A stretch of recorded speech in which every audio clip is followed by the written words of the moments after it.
안녕하세요. 오늘 저희가 함께 살펴볼 자료는 2025년 10월 1일자 주요 뉴스 브리핑인데요. 이 자료들을 바탕으로 한국 경제와 외교의 좀 복잡한 맥락들을 같이 한번 짚어보려고 합니다. 네, 제조업 지표 반등 소식부터 시작해서 미국이랑 중국과의 관계 설정 같은 좀 미묘한 부분까지 다루고 있거든요. 네, 맞습니다. 겉보기에는 이게 다 다른 뉴스 같은데 이 조각들 사이에 뭔가 숨겨진 연결고리가 있지 않을까?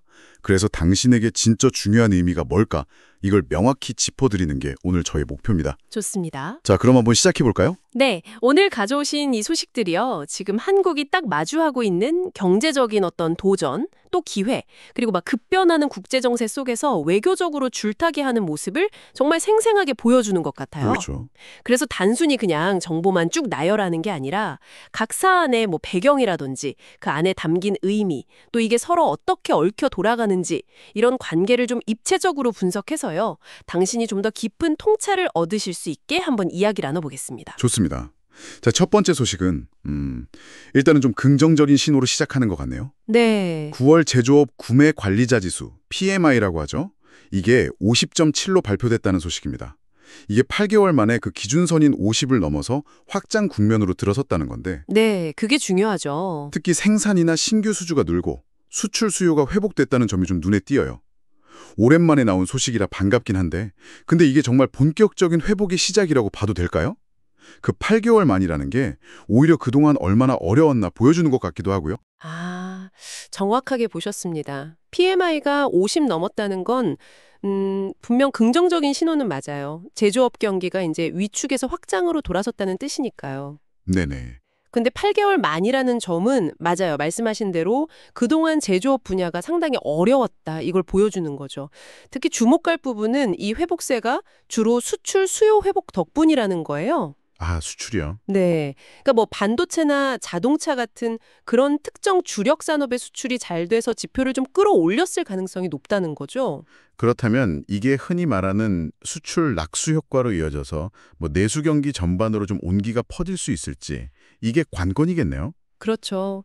생산이나 신규 수주가 늘었다는 건 좋은데 이게 혹시 특정 대기업이나 수출 기업에만 해당되는 이야기일 수도 있으니까요. 바로 그 지점입니다. 예전에 그 회복기하고 비교해보면 이번 회복세는 좀 특정 산업 그리고 대기업에 좀 치우쳐 있어서 내수, 특히 중소기업이라든지 고용시장 쪽으로는 그 효과가 좀 제한적일 수 있다 이런 우려가 있거든요. 아, 그래서 이번 지표를 섣불리 이제 경기가 전반적으로 회복된다 이렇게 해석하기는 좀 어려운 이유 중 하나죠. 그리고 뉴스에서도 나왔지만 여전히 물가도 높고 금리 부담 때문에 국내 소비 심리도 위축돼 있고 또 곧 다루겠지만 미국과의 무역 협상 같은 외부 변수도 남아 있고요. 네네. 그러니까 이 반등이 정말 계속 이어질지는 앞으로 몇 달 동안 나올 다른 지표들, 특히 내수 관련 지표들을 같이 봐야 좀 명확해질 겁니다. 이 수출 주도 회복의 질이 어떤가 이걸 좀 따져봐야 해요. 알겠습니다. 수출 회복, 물론 반갑긴 하지만 아직은 좀 더 신중하게 지켜봐야 한다. 이런 말씀이시군요. 네, 그렇습니다. 자, 그럼 다음 소식으로 넘어가 보죠. 한국하고 미국이 외환시장 개입 원칙에 합의를 했다 이런 내용인데요. 아, 네. 무역 우위를 얻으려고 환율을 막 인위적으로 조작하지 말고 시장 변동성이 너무 클 때만 개입하자. 그리고 좀 투명하게 하자. 이런 내용이에요. 언뜻 보기에는 양국 간에 좀 신뢰를 쌓고 불필요한 오해를 줄이는 꽤 긍정적인 조치로 보이는데요. 네, 겉으로 보기에는 그렇죠. 특히 경쟁적인 평가절하. 그러니까 수출 잘하려고 일부러 자기 나라 돈 가치를 막 낮추는 거 있잖아요. 네네. 그거를 서로 좀 자제하기로 약속한 거는 이 환율 문제 때문에 생길 수 있는 통상 마찰 소지를 줄인다는 점에서는 의미가 있습니다. 외환 정책 투명성을 높이는 것 자체도 좋고요. 그런데 뭔가 그 말씀하시는 뉘앙스가 뭔가 이면이 좀 있을 것 같은데요. 혹시 저희가 놓치고 있는 부분이 있을까요? 네. 좀 중요한 포인트가 있습니다. 뉴스에서도 지적했듯이 한국 측이 계속 요청했던 거 있잖아요. 통화 스와프. 아, 통화 스와프요? 네. 그거 라인 연장하거나 새로 맺는 거, 이게 이번 합의에는 쏙 빠졌어요. 아, 통화 스와프라는 게 쉽게 말하면 외환 위기 같은 좀 비상 상황 터졌을 때 상대국 중앙은행에 우리 돈 맡기고 외화, 주로 달러로 바로 빌려올 수 있는 거거든요. 네. 일종의 마이너스 통장 같은 건데 네, 그렇죠. 금융 안전판. 맞아요. 그 안전판이 이번엔 빠졌다는 거죠. 아, 그러니까 겉으로는 환율 안정시키자고 협력하는 척 악수는 했는데 정작 우리가 진짜 필요할 때 기댈 수 있는 실질적인 안전장치는 안 만들어줬다. 이건 좀 아쉬운데요? 미국의 속내는 뭘까요, 그럼? 글쎄요, 해석은 좀 여러 가지일 수 있는데요.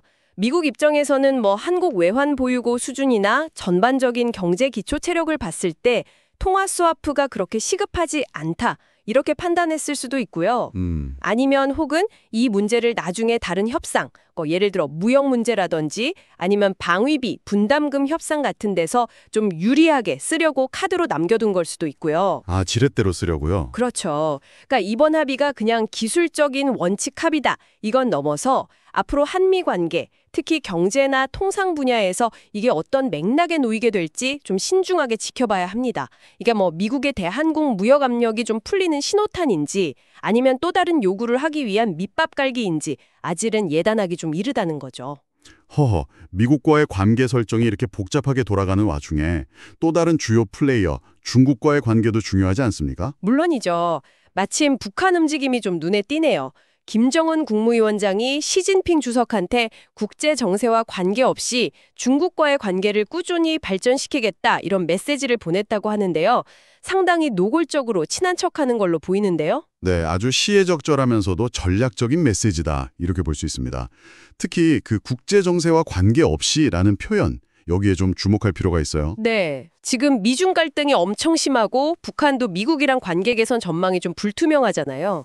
국제사회 제재 압박도 계속 받고 있고요. 그렇죠. 이런 상황에서 이 메시지는 외부 환경이 어떻게 변하든 상관없이 중국과의 그 전통적인 우호 관계, 흔히 말하는 혈맹 관계를 제일 중요하게 생각하고 더 강화하겠다 이런 의지를 아주 분명하게 보여주는 거죠. 미국하고 협상이 잘 안 풀리니까 결국 믿을 건 중국밖에 없다. 이렇게 판단한 걸까요? 아니면 혹시 중국을 등에 업고 미국에 대한 협상력을 좀 높이려는 계산도 깔려 있을까요? 두 가지 측면 다 생각해 볼 수 있을 것 같아요. 우선 제재 때문에 경제적으로 어려운 북한으로서는 중국의 지원이나 협력이 정말 필요할 거고요. 정치적으로나 외교적으로도 중국이라는 든든한 뒷배가 있는 게 중요하죠. 네. 동시에 중국이랑 이렇게 가까운 걸 보여주면서 미국한테 야, 우리한테도 다른 선택지가 있어. 이런 메시지를 보내서 협상력을 좀 높이려는 그런 전략적인 의도도 충분히 읽을 수 있습니다. 중국 입장에서도 미중 경쟁 구도 속에서 북한의 그 지정학적 가치를 이용하라고 할 거고요. 북한의 이런 노골적인 친중 행보가 한반도 정세에는 그럼 어떤 영향을 미치게 될까요? 남북 관계나 비핵화 논의에도 변화가 있을 수 있겠네요. 그렇습니다. 북중 관대가 강화되면 필연적으로 한반도 정세에 영향을 미치죠. 북한이 중국이랑 연대를 강화하면서 대미, 대남 정책에서 좀 더 강경한 입장을 보일 가능성도 배제할 수 없고요. 비핵화 협상 역시 중국의 영향력이 더 커지면서 좀 새로운 국면으로 갈 수도 있습니다. 미중 경쟁이라는 더 큰 틀 안에서 북한이 자기들의 전략적 가치를 높이려는 외교적인 움직임을 계속할 걸로 보입니다. 한반도 문제가 점점 더 복잡한 고차 방정식이 되어가는 거죠. 흥미로운 지점이네요. 북한은 이렇게 중국하고 정치적으로 친하다는 메시지를 보내고 있는데 바로 다음 소식을 보면 한국은 또 다른 방식으로 중국과의 관계를 만들려는 움직임을 보여요. 네, 그렇죠. 한국 정부가 중국 단체 관광객을 대상으로 무비자 입국 제도를 시범 시행하기 시작했다는 뉴스인데요. 네, 아주 흥미로운 대비를 이루는 소식입니다. 한국 정부의 이번 조치는 아무래도 팬데믹 때문에 심각하게 위축됐던 관광산업, 특히 중국 의존도가 높았던 부분을 좀 회복시키려는 경제적인 목적이 우선적으로 고려된 걸로 보입니다. 네. 중국 관광객이 늘면 관련 업계는 물론이고 내수 소비를 늘리는 데도 좀 긍정적인 영향을 줄 수 있으니까요. 그렇죠. 한때 명동이나 제주도가 중국인 관광객들로 정말 발 디딜 틈 없었던 거 생각하면 이번 조치에 대한 기대감이 클 것 같습니다. 근데 최근 몇 년간 한중 관계가 여러 가지 문제로 좀 껄끄러웠잖아요. 이걸 생각하면 단순히 경제적인 목적만 있다고 보기는 좀 어려울 수도 있겠는데요. 맞습니다. 경제적인 실리 외에도 좀 경색된 한중 관계를 완화하고 민간 교류를 좀 활성화하려는 그런 외교적인 제스처로도 해석할 여지가 충분히 있죠. 앞서 북한이 중국과의 어떤 정치 군사적 유대를 강조하면서 전통적인 동맹관계 복원에 집중하는 모습하고는 대조적으로 한국은 경제나 문화교류 확대를 통해서 관계 개선의 실마리를 찾으려는 좀 더 실용적인 접근 방식을 취하고 있다. 이렇게 볼 수 있는 거죠. 정말 그러네요. 같은 중국이라는 상대를 두고 북한이랑 남한이 각자 다른 셈법으로 다가가는 모습이 아주 명확하게 드러나는군요. 네. 결국 경제적 이익이랑 외교적 관계 개선이라는 이 두 마리 토끼를 다 잡으려는 시도라고 볼 수 있을까요? 네, 그렇게 볼 수 있습니다.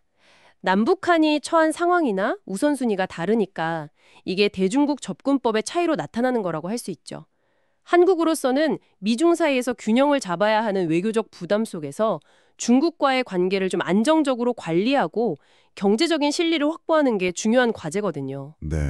다만 이 조치가 실제로 관광객 증가나 관계 개선으로 이어질지는 뭐 중국 정부의 정책 방향이라든지 아니면 양국 관계의 다른 변수들에 따라서 달라질 수 있어서 이건 좀 더 지켜볼 필요는 있습니다. 자, 이제 마지막 소식입니다. 이것도 역시 미국과의 관계에 대한 이야기인데요. 네. 미국 정부가 한국 기업들한테 미국에 투자 좀 많이 해달라 이렇게 적극 장려하면서 그 투자랑 연계해서 미국 비자 제도를 좀 활용하는 방안을 강조했다는 소식입니다. 투자를 하면 인력이동 편의를 봐주겠다 뭐 이런 일종의 패키지들처럼 들리는데요. 네, 그렇죠. 미국의 입장에서 보면 목표는 아주 명확합니다.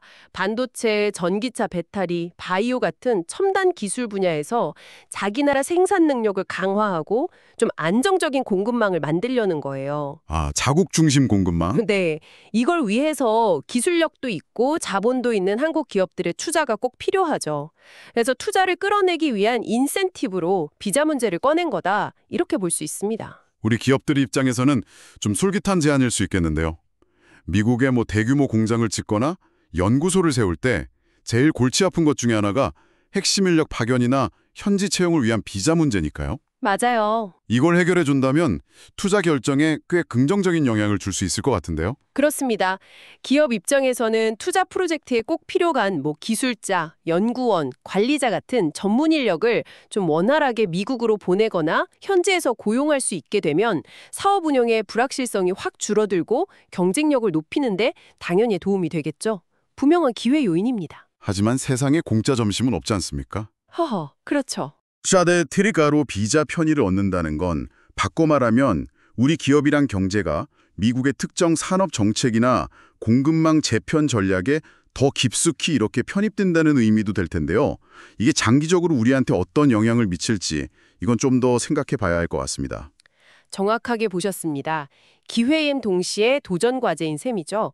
한국 기업들의 대미 투자가 늘어나고 비자 문제까지 연계되면서 한미 경제 관계는 과거 어느 때보다 더 긴밀하게 엮이게 될 겁니다. 네.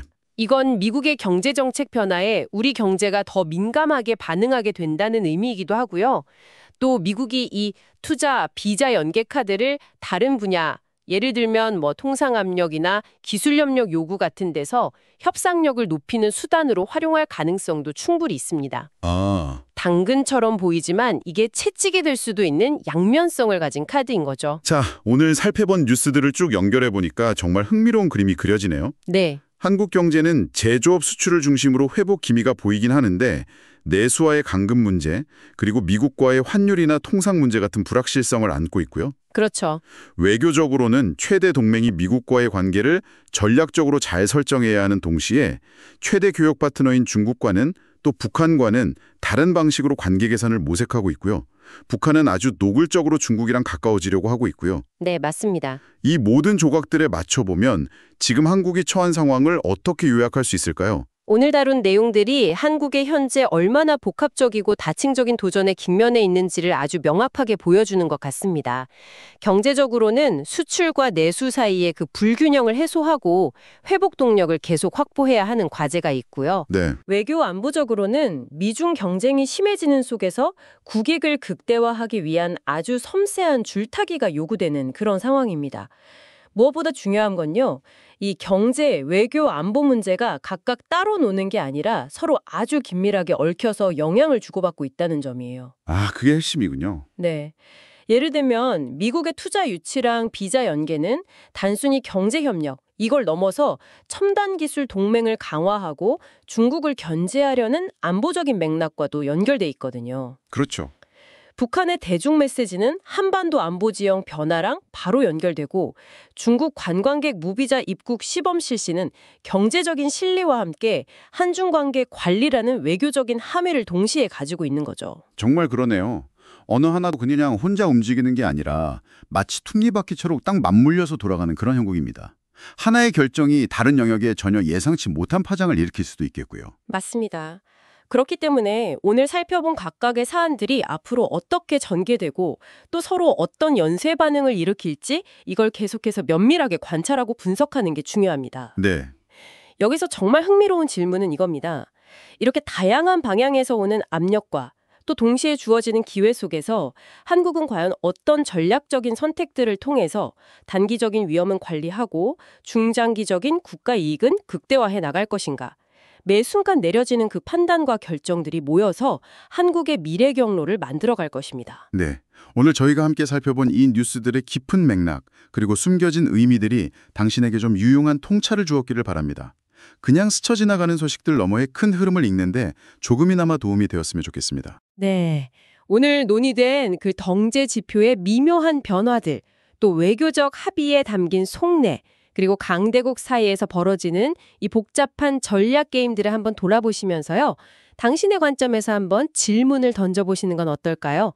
앞으로 몇 달간 펼쳐질 한국의 경제 및 외교 정책 변화가 과연 당신의 삶 혹은 당신이 몸담고 있는 분야에는 어떤 파장을 미치게 될지 말입니다. 다음 시간에 더욱 흥미로운 분석으로 다시 찾아뵙겠습니다.